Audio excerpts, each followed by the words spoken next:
Hello guys, welcome back to the new live session of chemistry crash course. Live সেশনে chemistry crash কোর্সে আজকে আমরা দেখব কিভাবে টিএনটি প্রস্তুত করা হয়। এখানে বলা হয়েছে ডিনামাইট তৈরি।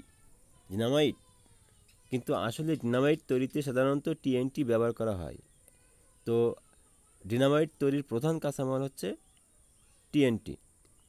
তো আমরা আজকে দেখব টিএনটি অর্থাৎ ট্রাইনাইট্রোটলুইন কীভাবে প্রস্তুত করতে হয়। তো বিস্ফোরক জগতে খুবই একটি গুরুত্বপূর্ণ রাসায়নিক উপাদান হচ্ছে টিএনটি। এই টিএনটি বড় ধরনের বিস্ফোরকের তৈরিতে সাধারণত এটা ব্যবহার করা হয়, যেমন বড় বড় পাহাড় ধ্বংসের ক্ষেত্রে বা বড় ধরনের ট্যাঙ্ক ধ্বংসের ক্ষেত্রে সাধারণত বিস্ফোরক হিসেবে আমরা জানি টিএনটি ব্যবহার করা হয়ে থাকে। তো সেই টিএনটি প্রস্তুত নিয়ে আজকে আলোচনা।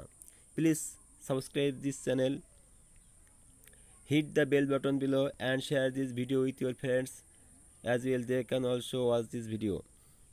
So guys, ভিডিওটি শেয়ার করবে অবশ্যই এবং আমাদের পরবর্তী ভিডিও দেখার জন্য Chemistrydotcom অর্থাৎ Chemistrydotcom-এ খুঁজলে বাকি ভিডিওগুলো সব পাওয়া যাবে। তো আপনি কি জানেন ডিনামাইট তৈরিতে কী ব্যবহার করা হয়? আসলে ডিনামাইট তৈরিতে সাধারণত টিএনটি ব্যবহার করা হয়। Do you know what materials use in dynamite? Yes, TNT preparation আমরা আজকে দেখব। টিএনটি সাধারণত ব্যবহার করা হয় ডিনামাইট তৈরিতে। তো এই টিএনটি একটি রাসায়নিক পদার্থ। সাধারণত কোনো কোনো বইয়ে তাপমাত্রার কথা উল্লেখ করা আছে ভ্যারাইটিসভাবে। কোনো কোনো বইয়ে উল্লেখ করা আছে যে প্রথমে তাপমাত্রা 30 ডিগ্রি, পরে 60 ডিগ্রি, পরে 100 ডিগ্রি। তো আসলে এই 100 ডিগ্রি সেন্টিগ্রেড তাপমাত্রায় উঠলে সাধারণত এটা বিস্ফোরণ ঘটার সম্ভাবনা থাকে। কেন থাকে তা নিয়েও আমরা আজকে আলোচনা করব। তো যেহেতু আজকে আমাদের ডিনামাইট তৈরি, বিশেষ করে টিএনটি প্রস্তুতির আলোচনা করব, অর্থাৎ টিএনটি প্রস্তুতিতে আমাদের কীভাবে প্রস্তুত করতে হবে। তো টিএনটি প্রস্তুত করতে গেলে সাধারণত আমরা কয়েকটি উপায় করতে পারি, তবে তার মধ্যে প্রধানত সাধারণত টিএনটি প্রস্তুত করতে গেলে আমাদের ব্যবহার করতে হয় বেনজিন এবং মিথাইল ক্লোরাইড অর্থাৎ 2,4,6 ট্রাইনাইট্রোটলুইন প্রস্তুত করতে সাধারণত ফ্রিটেল ক্রাফট অ্যাসাইলেশন বিক্রিয়ার মাধ্যমে এটা করা হয়। আর অর্থাৎ এখানে সাধারণত বলা হয়েছে যে ফ্রিটেল ক্রাফট অ্যাসাইলেশন বিক্রিয়াটার মাধ্যমে প্রস্তুত করতে হলে মূলত বেনজিনকে শুষ্ক অ্যালুমিনিয়াম ক্লোরাইড প্রভাবকের উপস্থিতিতে বলা হয়েছে বেনজিনকে শুষ্ক অ্যালুমিনিয়াম ক্লোরাইড প্রভাবকের উপস্থিতিতে মিথাইল ক্লোরাইড সহযোগে উত্তপ্ত করতে হবে। অর্থাৎ বেনজিনকে মিথাইল ক্লোরাইড প্রভাবকের সহযোগে বা বেনজিনকে অ্যালুমিনিয়াম ক্লোরাইড প্রভাবকের উপস্থিতিতে অবশ্যই অ্যালুমিনিয়াম ক্লোরাইড ড্রাই হতে হবে, অর্থাৎ ড্রাই অ্যালুমিনিয়াম ক্লোরাইড প্রভাবকের উপস্থিতিতে বেনজিনকে মিথাইল ক্লোরাইডের সাথে উত্তপ্ত করলে তখন তৈরি হবে টলুইন। অর্থাৎ একটি হাইড্রোজেন পরমাণু সাধারণত মিথাইল মূলক দ্বারা প্রতিস্থাপিত হবে, হয়ে সেখানে মিথাইল মূলকটি বসে যাবে, আর হাইড্রোজেন পরমাণুটি সাধারণত এই ক্লোরিনকে নিয়ে বেরিয়ে চলে যাবে, অর্থাৎ HCl আকারে বেরিয়ে চলে যাবে, আর এখান থেকে সাধারণত এই মিথাইল মূলকটি এখানে বসে পড়বে। তখন হবে এটা মিথাইল বেনজিন বা মিথাইল বেনজিন অথবা টলুইন, মিথাইল বেনজিন অথবা টলুইন, মিথাইল বেনজিন অথবা টলুইন। এই টলুইন থেকে আমাদের তৈরি করবো 2,4,6 ট্রাইনাইট্রোটলুইন। তাহলে প্রথমে কি করতে হবে, এই মিথাইল বেনজিন থেকে মিথাইল বেনজিন বা টলুইনকে সাধারণত আমরা অতিরিক্ত উৎপাদটা আমরা দেখাই দিয়ে HCl উৎপন্ন হয়েছে, এটা হচ্ছে মিথাইল বেনজিন বা টলুইন। এখানে দুইটা যে কোনো একটা বলা যেতে পারে, মিথাইল বেনজিন অথবা টলুইন।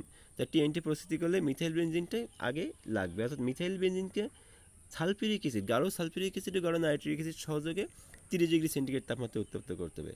আর তাহলে 30 ডিগ্রি সেন্টিগ্রেড তাপমাত্রায় উত্তপ্ত করলে সাধারণত ওই টলুইনের অর্থ অবস্থান, এটা হচ্ছে অর্থ অবস্থান, আর নিচেরটা হচ্ছে এই যে আমরা দেখাচ্ছি এই অবস্থানটা হচ্ছে প্যারা অবস্থান। অর্থ ও প্যারা অবস্থানে দুইটি হাইড্রোজেন পরমাণু দুইটি নাইট্রোজেন মূলক দ্বারা প্রতিস্থাপিত হয়। আর এইটা সাধারণত এই অংশটা হাইড্রোজেনের সাথে যুক্ত হয়ে পানি আকারে বেড়ে যায়, এই অংশটা সাধারণত হাইড্রোজেনের সাথে যুক্ত হয়ে পানি আকারে বেড়ে চলে যায়। তাহলে আমরা দেখলাম পানি আকারে বেড়ে যায়। সাধারণত এখানে কিন্তু অবশ্যই গাঢ় নাইট্রিক অ্যাসিড, গাঢ় সালফিউরিক অ্যাসিড নিতে হবে এবং 30 ডিগ্রি সেন্টিগ্রেড তাপমাত্রা। এখানে কোন CONC কোন অর্থাৎ কনসেন্ট্রেশন, ঘন সালফিউরিক অ্যাসিড, ঘন সালফিউরিক অ্যাসিড নিয়ে বিক্রিয়াটি সম্পন্ন করতে হবে।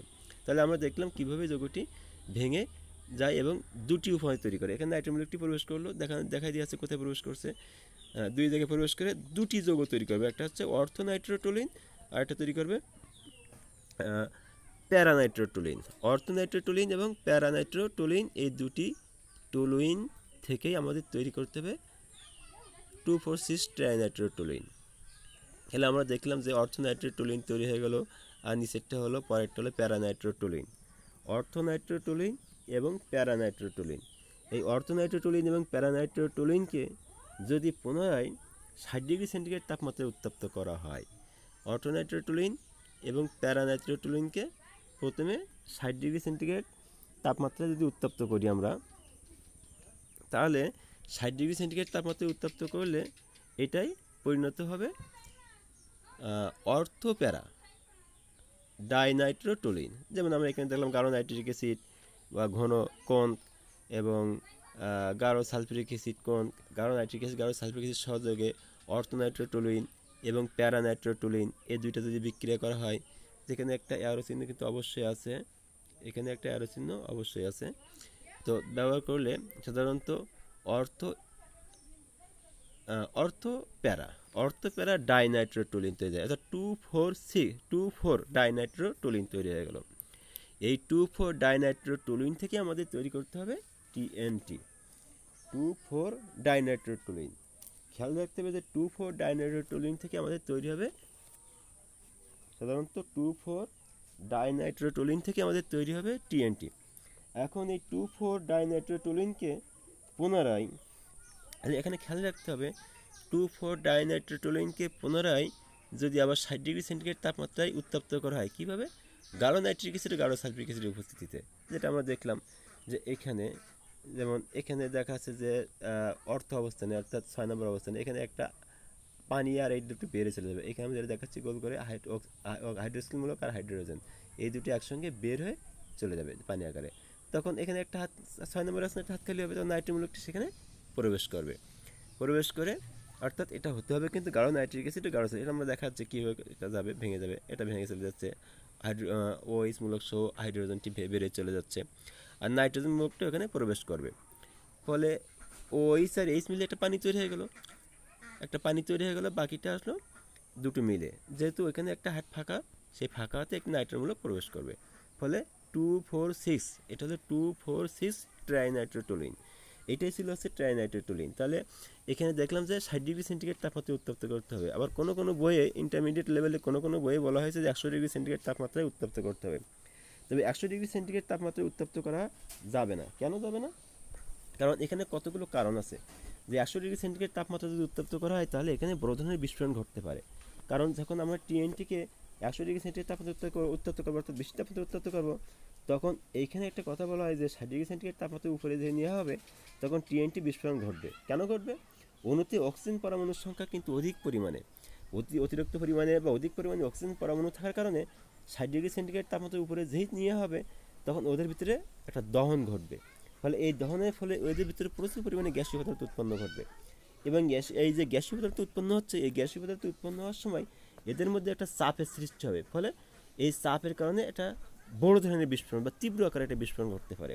তাই তাপমাত্রা 60 ডিগ্রি সেন্টিগ্রেডের উপরে নেওয়া যাবে না, অর্থাৎ 100 ডিগ্রি সেন্টিগ্রেড তাপমাত্রা নেওয়ার প্রয়োজনই মনে পড়ে না। তবে কোনো বইতে উল্লেখ করা হয়েছে 100 ডিগ্রি সেন্টিগ্রেড তাপমাত্রা, তবে 60 ডিগ্রি সেন্টিগ্রেড তাপমাত্রার মধ্যে রাখা সবচাইতে ভালো, অর্থাৎ বেশি তাপমাত্রা নিলে এটা বিস্ফোরণ ঘটার সম্ভাবনা সবচাইতে বেশি থাকে। এই জন্য তবে আমরা আরেকটা জিনিস বলতে পারি যে এটার প্রস্তুতি, যেমন আমরা যদি বলি যে এটা আমরা কীভাবে প্রস্তুত করব, অর্থাৎ এটাকে আমরা সাধারণত যদি বলি যে আমরা ফ্যাক্টরিতে প্রস্তুত করতে চাই, কীভাবে প্রস্তুত করব, তবে সাধারণত এর সম্পর্কে কিছু তথ্য আছে। যেমন আমরা যদি বলি যে এটা কীভাবে এটা আসলো, প্রথম কিন্তু 2,4,6 ট্রাইনাইট্রোটoluene বা TNT সাধারণত একটি শক্তিশালী বিস্ফোরক হিসেবে প্রথমে এটা কিন্তু আবিষ্কার হয় 1863 সালে, অর্থাৎ 1863 সালে জার্মান বিজ্ঞানী জুলিয়াস উইলব্রান্ড, জুলিয়াস উইলব্রান্ড প্রথমেই কিন্তু এটা TNT পরীক্ষাগারে এটা তৈরি করেছিলেন। কীভাবে তৈরি করেছিলেন তা কতগুলো ধাপ আমি এখানে বলছি। যেমন তিনি প্রথমে একটা গোলতেলি ফ্লাক্স নিয়েছিলেন, যেমন 250 মিলি একটি গোলতেলি ফ্লাক্স। এই 250 মিলি গোলতেলি ফ্লাক্স নিয়ে তার মধ্যে কিন্তু মাত্র 50 মিলি টলুইন নিয়েছিলেন। খেয়াল রাখতে হবে যে 250 মিলি গোলতেলি ফ্লাক্সের মধ্যে মাত্র 50 মিলি টলুইন, অর্থাৎ 2,4 শুধুমাত্র মিথাইল বেনজিন বা টলুইন নিয়ে এর মধ্যে 5 মিলি পরিমাণ গাঢ় নাইট্রিক অ্যাসিড এবং 5 মিলি পরিমাণ গাঢ় সালফিউরিক অ্যাসিড এবং 8 মিলি পরিমাণ গাঢ় নাইট্রিক অ্যাসিড, এইটা নিয়ে, অর্থাৎ ঘন নাইট্রিক অ্যাসিড, এইটা নিয়ে তিনি কী করলেন, মাত্র অল্প সময় অর্থাৎ 10 মিনিট পর্যন্ত তিনি উত্তপ্ত করলেন। এবং উত্তপ্ত করার সময় তিনি কিন্তু 30 ডিগ্রি সেন্টিগ্রেড তাপমাত্রায় বেশি ওঠেননি, অর্থাৎ এটি পানিগাহী অর্থাৎ পানিগাহীতে উত্তপ্ত করলেন। অর্থাৎ যেমন আমরা বলি যে বা হিট বাথট্যাব যেগুলো আছে, যেখানে তাপমাত্রা সাধারণত পানি দ্বারা নিয়ন্ত্রণ করা হয় 30 ডিগ্রি সেন্টিগ্রেড, বিভিন্ন রকম তাপমাত্রা দিয়ে নিয়ন্ত্রণ করা হয়। তাহলে দেখা যাচ্ছে কি যে সেখানে তিনি মাত্র 10 মিনিট ধরে 30 ডিগ্রি সেন্টিগ্রেড তাপমাত্রায় উত্তপ্ত করলেন। যখন উত্তপ্ত করলেন তখন এই 30 ডিগ্রি সেন্টিগ্রেড তাপমাত্রায় সাধারণত গাঢ় নাইট্রিক অ্যাসিড ও গাঢ় সালফিউরিক অ্যাসিডের থেকেও আসা নাইট্রোমূলকটি অর্থাৎ নাইট্রিক অ্যাসিডের নাইট্রোমূলকটি বেনজিনের সাথে অর্থাৎ টলুইনের সাথে সাধারণত অর্থ এবং প্যারা এই দুই অবস্থানে অর্থ এবং প্যারা দুই অবস্থানে প্রবেশ করে। অর্থাৎ অর্থ নাইট্রোটলিন একটা উৎপন্ন হলো আর একটা প্যারা নাইট্রোটলিন উৎপন্ন হলো। খেয়াল রাখতে হবে যে অর্থ নাইট্রোটলিন একই পাত্রের ভিতরে দুটি, একটা অর্থ নাইট্রোটলিন আর একটা প্যারা নাইট্রোটলিন। যখন এই দুইটি নাইট্রোটলিন উৎপন্ন হয়ে গেল তখন এই দুইটি নাইট্রোটলিনকে অর্থাৎ অর্থ নাইট্রোটলিন আর প্যারা নাইট্রোটলিনকে তিনি আবার বা পুনরায় এই মিশ্রণকে ঠান্ডা করলেন। ঠান্ডা করে এর মধ্যে পুনরায় অতিরিক্ত মাত্র 7 মিলি, কত মিলি? মাত্র 7 মিলি গাঢ় নাইট্রিক অ্যাসিড যোগ করলেন। তাহলে দেখতে হবে যে প্রথমে 30 ডিগ্রি সেন্টিগ্রেড তাপমাত্রায় পানি গাহিতে উত্তপ্ত করলো মাত্র 10 মিনিট। তারপরে যখন উত্তপ্ত করলো তখন কিন্তু দুটি উপাদান তৈরি হলো, একটা তৈরি হলো অর্থ নাইট্রোটলুইন, আরটা তৈরি হলো প্যারা নাইট্রোটলুইন। এই দুটি নাইট্রোটলুইনকে তিনি আবার খুব পানি গায়ে নিয়ে ঠান্ডা করলেন। ঠান্ডা করে তার মধ্যে পুনরায় সাবধানতা অবলম্বন করে 7 মিলি অতিরিক্ত গাঢ় ধোঁয়ায়িত নাইট্রিক অ্যাসিড যোগ করলেন। যোগ করে এটা পানি গাইতে নিয়ে এটা 60 ডিগ্রি সেন্টিগ্রেড তাপমাত্রা উত্তপ্ত করলেন। যখন তিনি 60 ডিগ্রি সেন্টিগ্রেড তাপমাত্রা উত্তপ্ত করলেন তখনই একটা ক্লাস আকার 2,4,6 ট্রাইনাইট্রোটলুয়েন উৎপন্ন হয়ে গেল। এটা সাধারণত একটু হালকা হলুদাভ বর্ণ চলে আসে, অর্থাৎ তিনি কিন্তু মাত্র 15 মিনিট উত্তপ্ত করেছিলেন। 15 মিনিট উত্তপ্ত করলেই একটা ক্লাস তৈরি হয়ে গেল। তারপরে ক্লাসটাকে খুব সাবধানে হালকা করে পানি গায়ের থেকে অপসারণ করে কক্ষ তাপমাত্রায় শীতল করে তারপর আস্তে আস্তে একে কী করলো, সাধারণত পৃথক করলো, অর্থাৎ পানি দ্বারা ধৌত করে একে পৃথক করা হলো। পানি দ্বারা ধৌত করে সাধারণত TNT বা ট্রাইনাইট্রোটলুয়েনকে বা হলুদ বর্ণের যে ক্লাসটা ছিল ওই ক্লাসটাকে পৃথক করা হলো। এভাবেই সাধারণত ট্রাইনাইট্রোটলুয়েন তৈরি করা হলো।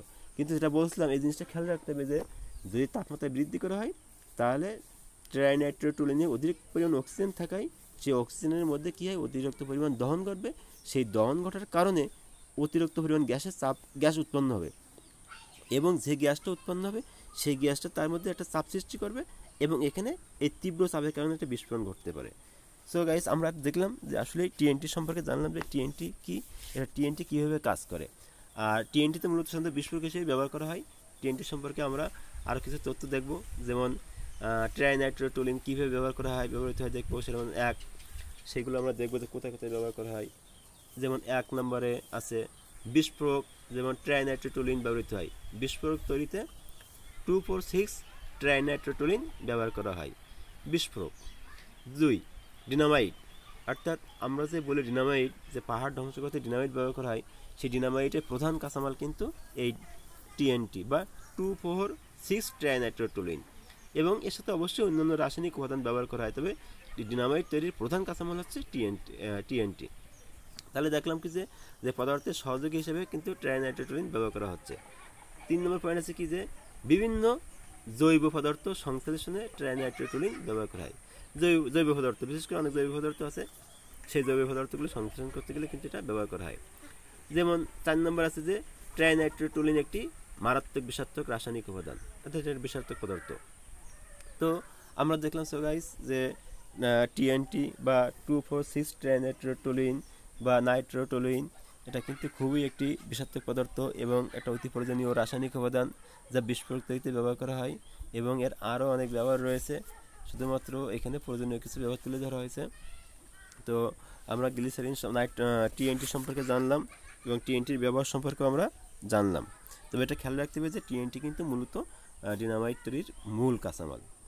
So guys, thank you very much watching this video.